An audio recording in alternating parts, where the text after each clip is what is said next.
Dinish Island in Castletownbere is the base of operations for the fishing industry. It is here that an estimated 15 boats are due to be decommissioned. EU membership, Brexit and now decommissioning have all taken their toll. The demise of the industry has been likened to death by 1,000 cuts.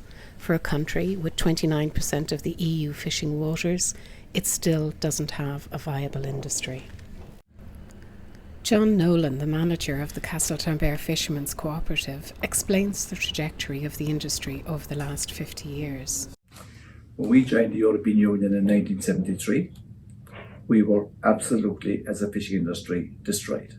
We got no quotas, and here we are now 50 years later.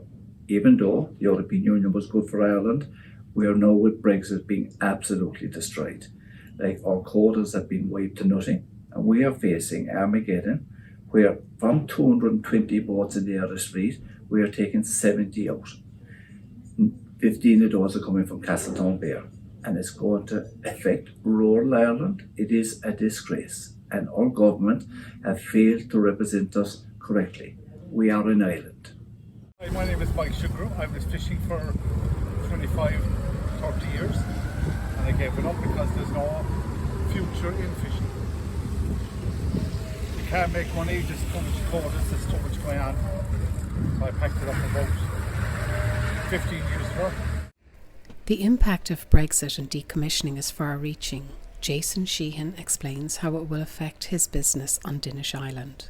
The family business here is going with over 20 years, and this is the toughest time that we've faced. The amount of boats that are going to take this decommissioning is going to have a massive knock-on effect on not just Castletown but all the rural coastal communities around Ireland. It was just too much quota lost for what we had to begin with, and it's just not going to be sustainable really for other businesses, and for the likes of Castletownbere, and that there isn't enough in the tourism industry or agriculture to take up the slack of what we're going to lose. So it's going to have a massive knock-on effect locally. It's going to have a serious effect on my business here. How will it affect your business? Look, I suppose if you want to put it into figures, you're going to be talking definitely 40% at a minimum. Plus, you're going to have fellas that won't be spending the money that they had previously.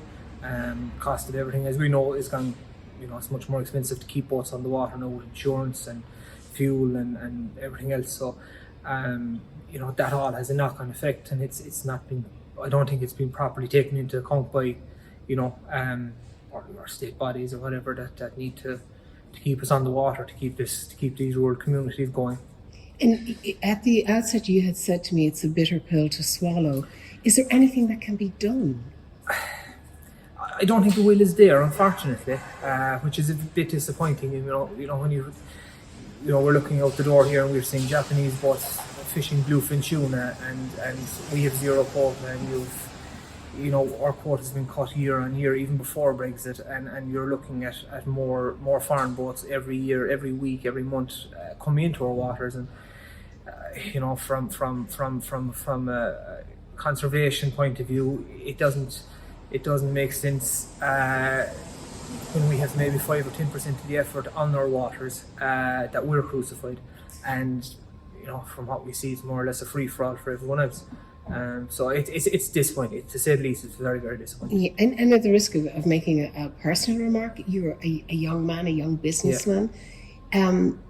Is this a business that you envisage that will be there for generations to come? No, definitely. No, it'll end with me, that's guaranteed.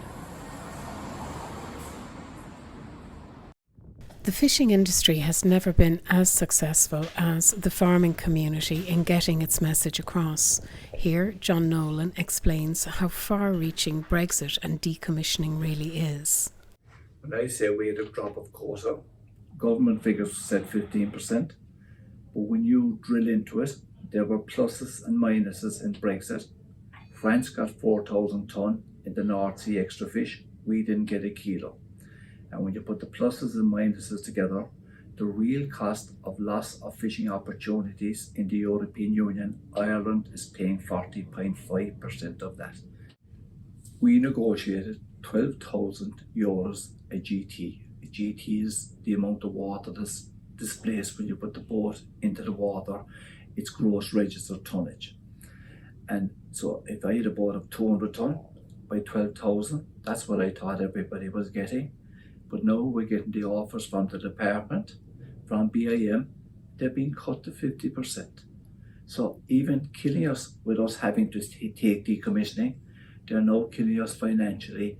And some boats are going to be left with bills still outstanding after taking the boat away, money that's owed to the banks, and I actually think that's a disgrace.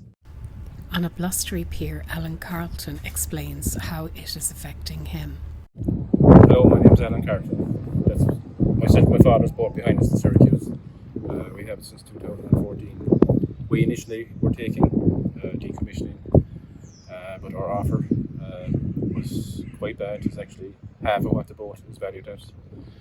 And we're now thinking of renegotiating the banks to extend our loan to go back fishing. How do you feel about that? Well, kind of, I suppose, small depressed in one sense because we've lost so much quota through Brexit. And Ireland lost the biggest share. The less boats that go to the industry, that means there's less fish for everyone else to go around afterwards. The whole point on decommissioning is that whatever boats would leave the industry, that there'd be enough fish for the other boats to be viable afterwards.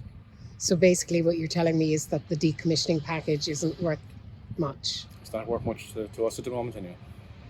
Not worth much to the industry either? No, well, decommissioning is bad for the industry, and especially for rural Ireland, because it affects small towns like Castletownbere, small villages around the coast, because you have a spin-off on the local economy between restaurants, bars, the engineering firms, the painters, ship chandlers, and the fish factories. Like, there's all work, and the less fish is there, and the less boat is there, the less maintenance for the people to work at afterwards.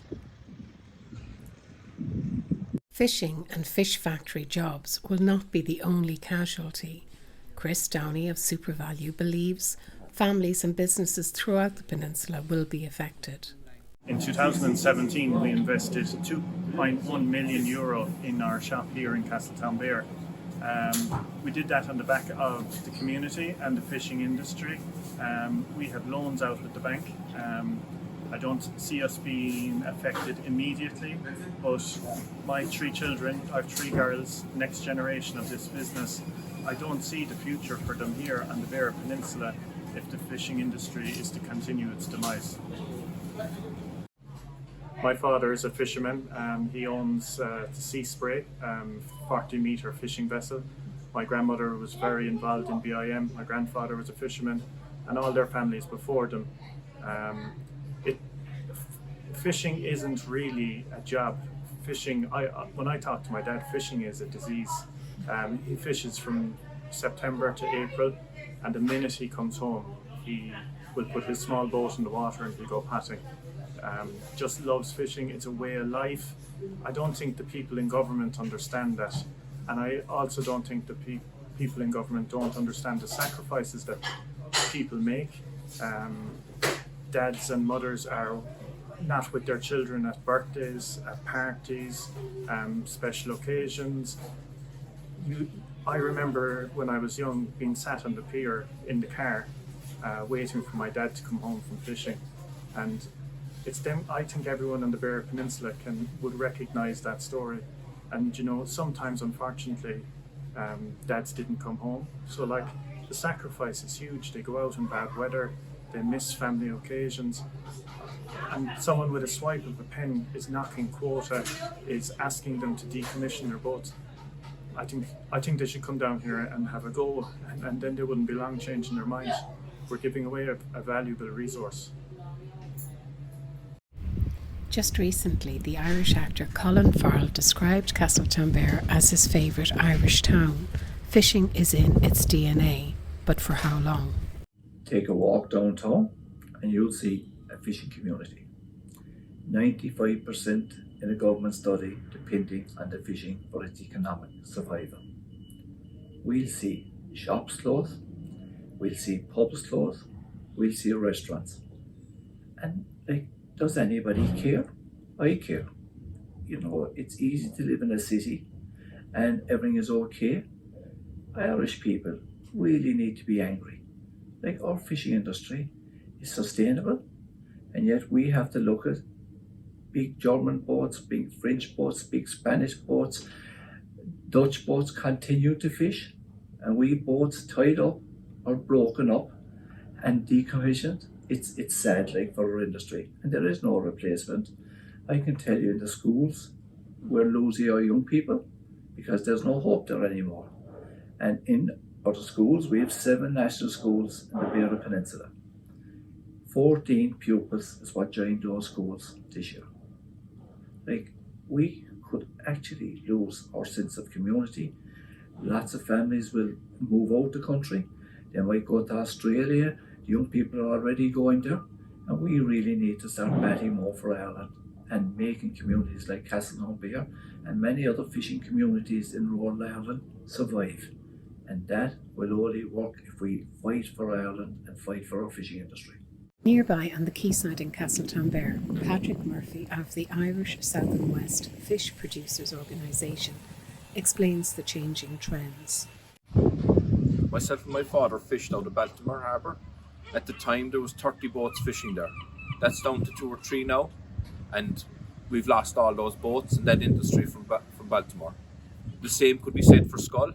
There was 200 people working out of a fish factory in Schull. That's gone. What could happen here is a repeat of what happened in those 2 ports in my lifetime. And I think that's a sad indictment for our country, for the richest resources, fishing resources in Europe, 29% of the waters. And we don't have a viable industry here, not because we don't have the fish, but because of a political decision that gave 25% of our fish from our fishing industry to the UK in a Brexit deal to allow no tariffs or no taxes on the foodstuffs and the cars and the wines and the cheeses of Europe, and we're suffering as a result. Behind me here are 2 boats that are destined for the scrapyard. They are going to be cut up into small pieces, scrap metal. Before today, there was 2 other boats waiting to go. They've already gone to the scrapyard, they've been cut. These boats are worth hundreds of thousands of euros if you sold them as they were. But the decommissioning scheme doesn't allow them to be valued like that. They're getting 10,000. We have boats in this scheme that are worth up to 1 million and beyond, and they're only going to get 10 or 15,000 scrappage value for tonnage. This is not correct what's going on here. It's just not correct. As the decommissioning deadline looms, we give a final word to John Nolan, who sadly believes the scrappage scheme equates with a loss of hope. As a result of Brexit, we were offered a decommissioning package, which left us with no choice only to accept. Now, what decommissioning means is you're taking a person out of his livelihood forever. You're asking him to cut his boat up into pieces. That is a huge mental problem for people that have worked on a boat for 25, 30 years, and they have to break this boat up. It's a loss of jobs, but what's a bigger loss of, it's a loss of our soul. It actually eats away at our heart, and it takes away our hope. And here we are now, getting decommissioning and being given pennies. But it's more than pennies that are at stake. Decommissioning started out at being 60 million and was increased to 75 million, but the co-op turnover per annum alone is 60 million. Clearly, in the days, weeks and months to come, the local co-op will be counting the cost.